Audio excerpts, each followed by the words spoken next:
Hello friends, સ્વાગત છે તમારું અર્ચના કિચનમાં। આજે આપણે બનાવીશું એકદમ ચટપટી અને નાની નાની ભૂખ માટે ટેસ્ટી એવી મુંબઈની ફેમસ સૂકી ભેળ સાથે ભેળ માટે તૈયાર થતી સૂકી ચટણી બનાવીશું, જેને તમે એકવાર બનાવી લાંબા સમય સુધી સ્ટોર કરી શકો છો। જો ચટણી તૈયાર હશે તો ફક્ત 5 જ મિનિટમાં ભેળ બનીને તૈયાર થશે। તો ચાલો બનાવીએ ચટપટી અને ટેસ્ટી એવી ભેળ। તો તેના માટે સૌથી પહેલાં આપણે સૂકી ચટણી બનાવી લઈશું।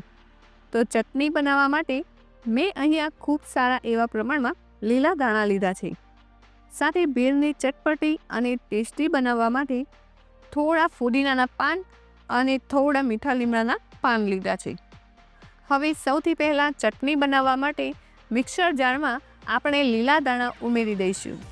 અહીં બધી વસ્તુ કોરી હોવી જરૂરી છે। સાથે તેમાં ફુદીનાના પાન એડ કરી દઈશું, સાથે જ મીઠા લીમડાના પાન ઉમેરી દઈશું। ચટણીને એકદમ ડ્રાય બનાવવા અને ટેસ્ટી બનાવવા માટે અહીંયા હું અડધા કપ જેટલા દાળિયા લઈ રહી છું। સાથે ચટણીને એકદમ સૂકી રાખવા માટે તેમાં આપણે 1/4 કપ જેટલા મમરા ઉમેરીશું। સાથે 1 ઇંચ આદુનો ટુકડો, 1 ચમચી જેટલા આખા દાણા ઉમેરી દઈશું। સાથે અડધી ચમચી જેટલું આપણે જીરું ઉમેરવાનું છે અને અડધી ચમચી જેટલી હિંગ ઉમેરીશું। સાથે આપણે અહીંયા 1 ચમચી જેટલો આમચૂર પાવડર ઉમેરીશું અને અડધી ચમચી જેટલો સંચર પાવડર, સાથે 2 નંગ જેટલા તીખા લીલા મરચાં લીધા છે તેને ઉમેરી દઈશું। સ્વાદ અનુસાર મીઠું એડ કરી દઈશું અને ચટપટા ટેસ્ટ માટે અહીંયા અડધું લીંબુ લીધું છે તો લીંબુનો રસ ઉમેરી દઈશું। હવે અહીં આપણે બિલકુલ પાણીનો ઉપયોગ કર્યા વગર ચટણીને ગ્રાઇન્ડ કરી લઈશું। અહીં આપણે ચટણીને આ રીતે પલ્સ મોડ પર ચાલુ બંધ કરતા જઈને ચટણીને ગ્રાઇન્ડ કરી લઈશું।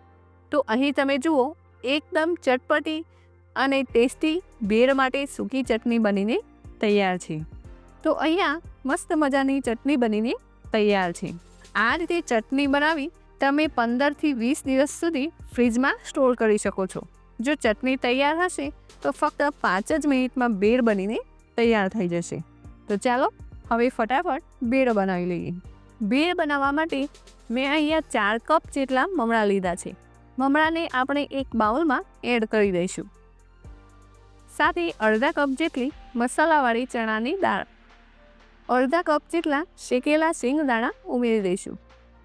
સાથે આપણે તેમાં 1 ઝીણી સમારેલી ડુંગળી ઉમેરી દઈશું। સાથે આપણે 1 મીડિયમ સાઇઝનું ટામેટું ઝીણું કટ કરીને ઉમેરી દઈશું। હવે તેમાં થોડા દાડમના દાણા ઉમેરી દઈશું। હવે આપણે જે ચટણી તૈયાર કરી છે તેમાંથી 3-4 મોટી ચમચી જેટલી ચટણી મમરામાં ઉમેરી દઈશું। અહીં ચટણી તમે તમારા ટેસ્ટ અનુસાર વધારે કે ઓછી ઉમેરી શકો છો। સાથે આપણે તેમાં અડધો કપ જેટલી ઝીણી સેવ ઉમેરી દઈશું અને ઉપરથી લીલા દાણા પણ ઉમેરી દઈશું। અને હવે આ રીતે બાઉલને ઉપર નીચે કરીને ભેળને સારી રીતે મિક્સ કરી લઈશું, અથવા તો આ રીતે હાથેથી ચટણી સાથે ભેળ મિક્સ થઈ જાય એ રીતે મિક્સ કરી લઈશું। મિત્રો, અહીંયા તમે ભેળમાં બાફેલા બટાકા કે પછી મિક્સ નમકીન પણ ઉમેરી શકો છો।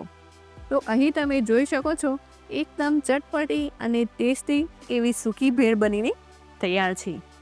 તો હવે ઉપરથી થોડા લીલા દાણા, દાડમના દાણા અને ઝીણી સેવ ઉમેરી ગાર્નિશિંગ કરી લઈશું।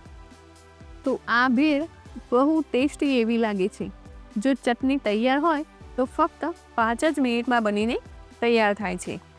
તો આ રીતે તમે એકવાર મુંબઈ જેવી ભેળ ઘરે બનાવશો તો બધાને ખૂબ જ પસંદ આવશે। તો મિત્રો, તમને મારી આજની રેસીપી કેવી લાગી કોમેન્ટ કરીને જરૂર કહેશો અને વિડીયો ગમી હોય તો લાઈક, શેર અને સબસ્ક્રાઈબ કરવાનું ના ભૂલતા।